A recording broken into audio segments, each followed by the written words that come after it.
Hello friends, welcome to my YouTube channel accountancy with Sanjeev Sinha sir. तो कल के class में मैंने आप लोगों को फॉरफीचर ऑफ शेयर के जर्नल एंट्रीज़ के बारे में बताया था और आज मैंने वादा किया था कि आज मैं आप लोगों को क्वेश्चन बताऊंगा। किस चीज़ का कौन सा क्वेश्चन बताऊंगा? तो वो क्वेश्चन है forfeiture and re issue of share, मतलब शेयर को जब्त करने का और क्या करने का, री इशू करने का। तो चलिए चलते हैं, हम लोग बात करते हैं हम लोग forfeiture and re issue of share के बारे में। मतलब शेयर को जब्त करने के लिए क्या एंट्री बनाया जाता है और उसको री इशू करने के लिए क्या एंट्री बनाया जाता है। तो उसके लिए मैंने कुछ क्वेश्चन आप लोगों के सामने रखा है, तो देखिएगा और समझने की कोशिश करेंगे तो बड़ी आसानी से ये समझ जाएंगे।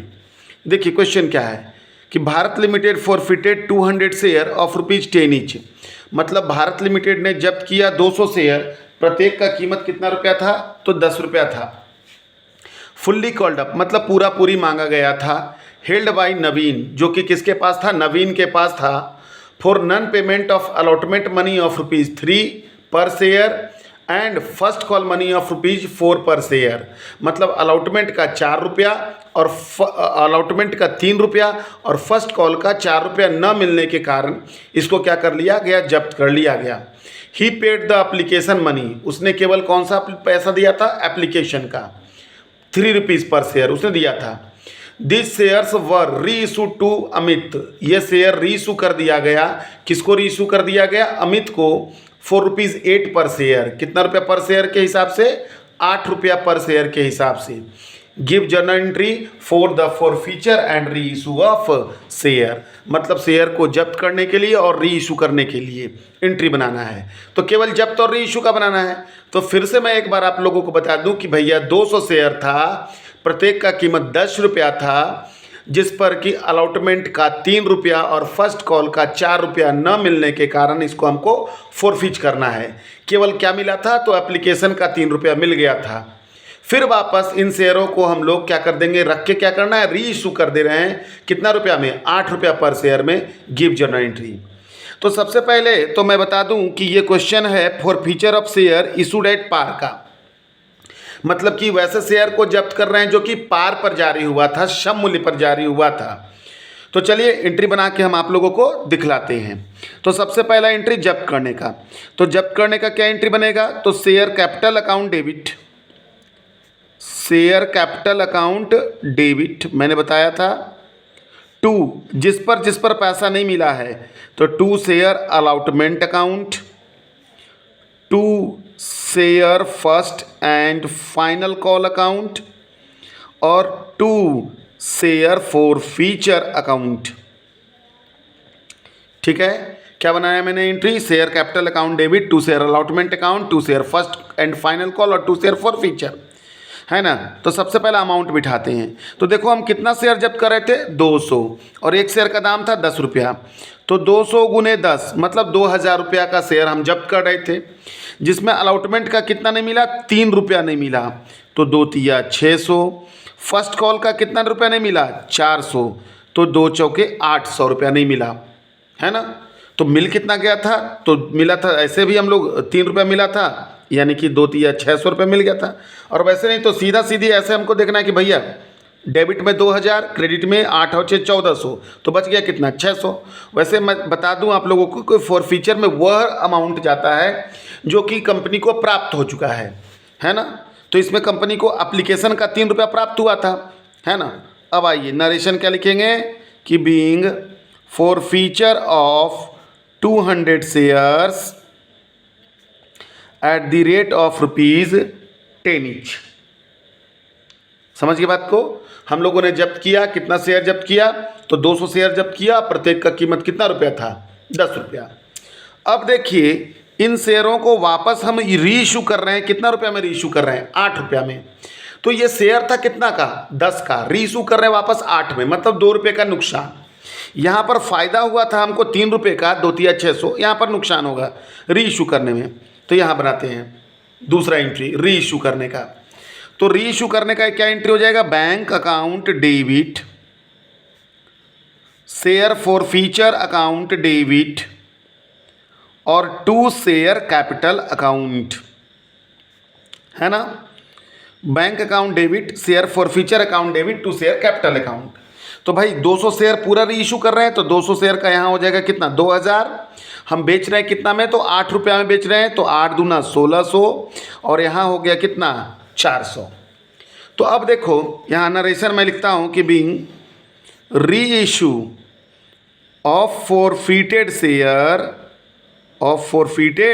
Shares at the rate of rupees कितना ईच, 8 ईच। कोई दिक्कत है, हो गया, खत्म हो गया।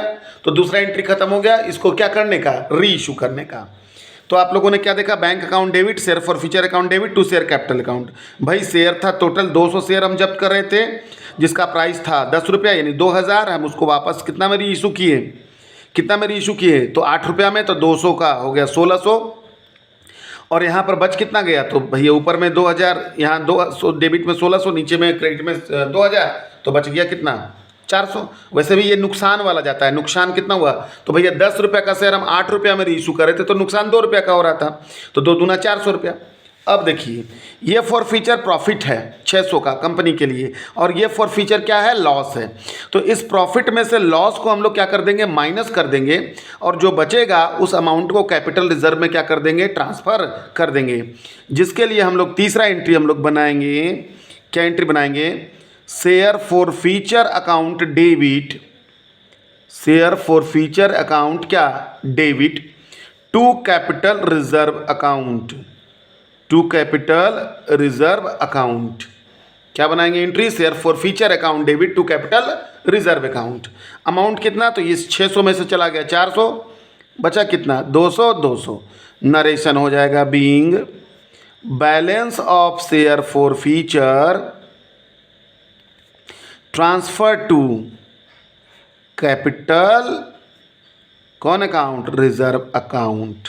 खत्म, है ना। Being balance of share forfeiture transfer to कौन अकाउंट, कैपिटल रिजर्व अकाउंट। तो ये था आपका क्या, शेयर को जब्त करने का, री इशू करने का, और उसके बाद जो यहाँ जब्त करने समय जो प्रॉफिट हुआ था उसमें से री इशू करने समय जो लॉस हुआ था उसको घटा करके जो बैलेंस बचेगा उसको कैपिटल रिजर्व में क्या करने का, ट्रांसफर करने का। खत्म हो गया। तो ये कंडीशन नंबर फर्स्ट खत्म हो गया, forfeiture of share issued at par, मतलब ऐसे शेयर को जब्त करना जिन्हें कि सम मूल्य पर जारी किया गया था, 10 का शेयर 10 में। अगला क्वेश्चन मैं आपके सामने रख रहा हूं जो है forfeiture of share issued at premium का। देखिए X limited forfeited 2000 share of ₹10 each, मतलब एक्स लिमिटेड ने जब्त किया 2000 शेयर, प्रत्येक का कीमत कितना रुपया था, 10 रुपया। फुल्ली कॉल्ड अप, मतलब पूरा पूरी मांगा गया था। For the non payment of the allotment money, क्या अलॉटमेंट मनी न मिलने के कारण कितना रुपया, 6 रुपया पर शेयर इंक्लूडिंग प्रीमियम, है ना, इंक्लूडिंग 2 रुपया प्रीमियम। ऑल दिस शेयर्स वर री इशूड टू वाई एट ₹9 पर share, fully paid, give journal entry. मतलब एक्स लिमिटेड ने 2000 शेयर जब्त किया, प्रत्येक का कीमत कितना रुपया था, 10 रुपया। क्यों जब्त किया, है ना, तो non payment of allotment money, allotment money का 6 रुपया न मिलने के कारण जब्त कर लिया, और उसी में अलॉटमेंट का 2 रुपया शामिल था, सॉरी प्रीमियम का 2 रुपया शामिल था। यानी कि ये क्वेश्चन हो गया forfeiture of share issued at premium, और उसमें हो गया premium money is not received, क्योंकि प्रीमियम किसके साथ था, तो प्रीमियम था अलॉटमेंट के साथ, और अलॉटमेंट प्राप्त नहीं हुआ, तो premium money is not received. All this shares वर री इशूड टू वाई एट ₹9 पर शेयर, और ये सारा शेयर वाई को री इशू हो गया है कितना रुपया में, 9 रुपया में, है ना। Give journal entry. तो आइए इसका भी सॉल्यूशन बनाते हैं हम लोग। तो सबसे पहले जब्त करने का, तो भाई ये कौन सा कंडीशन हो गया, तो forfeiture of share issued at premium, और उसमें premium money is not received, तो इसका एंट्री बनाएंगे क्या, share capital account debit, securities premium account भी डेबिट, और टू शेयर अलॉटमेंट अकाउंट। बस एक ही बार में था sir, to share forfeiture account.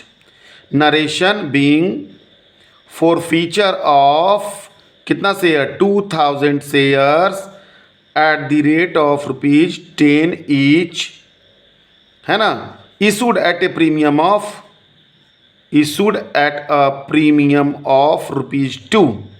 चलिए आइए अब अमाउंट बैठाते हैं हम। आइए अमाउंट कैसे बैठाएंगे। तो भाई हम 2000 शेयर जब्त कर रहे हैं, तो 2000 शेयर का शेयर कैपिटल हो जाएगा 20,000, क्योंकि एक शेयर का दाम 10 रुपया है, तो 2000 गुने 10 20,000। अब प्रीमियम मनी कै रुपया नहीं मिला था, तो 2 रुपये नहीं मिला था, तो 2000 पर हो जाएगा 2 दूना कितना नहीं मिला था, 4000। ठीक है, अलॉटमेंट आ जाओ, प्रीमियम था 4000 हो गया। अब आ जाओ अलॉटमेंट। अलॉटमेंट कुल मिलाकर के 6 रुपया था, तो हो गया 2 6 के 12,000। असल में इस अलॉटमेंट में ही प्रीमियम शामिल है, तो उसके असर को काटने के लिए प्रीमियम कहाँ चला जाता है, डेबिट में चला जाता है। अब आ जाओ फॉरफीचर में, तो देखो ये 20 और 4 24,000 और क्रेडिट में हो रहा है 12,000, तो बच गया कितना 12,000, है ना। तो खत्म हो गया, यहाँ पर क्या खत्म हो गया, शेयर को क्या करने का, जब्त करने का। अब इन जब्त शेयरों को हम रीइशू कर रहे हैं, तो आइए रीइशू करते हैं। कितना में, तो 9 रुपया में। तो आप लोग तो अभी देख चुके हैं क्या एंट्री होगा, bank account debit, share forfeiture account debit और टू शेयर कैपिटल अकाउंट, है ना। Bank account debit, share forfeiture account debit और टू शेयर कैपिटल अकाउंट। अब इसका देखो, सबसे पहले नरेशन लिख लेते हैं कि being reissue of forfeited share at the rate of ₹9 each. अब आइए अमाउंट बैठाते हैं। तो भैया हम जो शेयर जब्त किए थे उसका शेयर कैपिटल 2000 शेयर जब्त किए थे, वही 2000 रीइशू भी कर रहे हैं, तो शेयर कैपिटल हो गया कितना हज़ार, 20,000। कितना में वापस जारी कर रहे हैं, 9 रुपया में, तो 2000 गुने 9 मतलब 18,000 हमको मिला है। अब यहाँ पर बच गया कितना 2000, तो क्या हो गया, bank account debit, share forfeiture account debit to share capital. फिर से देखो, है ना, बैंक में 18,000, शेयर कैपिटल में 20,000, यानी यहाँ वैसे भी एक शेयर पर नुकसान 1 रुपया का हो रहा है, 10 का शेयर 9 में, तो 2000 शेयर पर हो जाएगा। ठीक है, अब देखो यहाँ फॉरफीचर है 12,000, ये क्या है, प्रॉफिट है कंपनी के लिए, और यहाँ फॉरफीचर है 2000, तो 12,000 प्रॉफिट 2000 लॉस, तो बचा कितना 10,000। तो उसको हम लोग ट्रांसफ़र करेंगे कहाँ, कैपिटल रिजर्व अकाउंट में, जिसके लिए हम लोग एंट्री बनाएंगे शेयर फॉरफीचर अकाउंट डेबिट और टू कैपिटल रिजर्व अकाउंट, है ना। 12,000 में से चला गया 2,000, बच गया कितना हज़ार, 10,000। नरेशन क्या हो जाएगा, being balance of share forfeiture transfer to capital reserve account, है ना। मतलब कि शेयर फॉरफीचर अकाउंट के बैलेंस को हम लोग कहाँ ट्रांसफ़र कर रहे हैं, तो कैपिटल रिजर्व अकाउंट में ट्रांसफ़र कर रहे हैं, है ना। तो आज का 2 क्वेश्चन आप लोगों को समझ में आया होगा, जो कि दोनों कंडीशन मैंने आप लोगों को बतला दिया, forfeiture of share issued at par और forfeiture of share issued at क्या, प्रीमियम।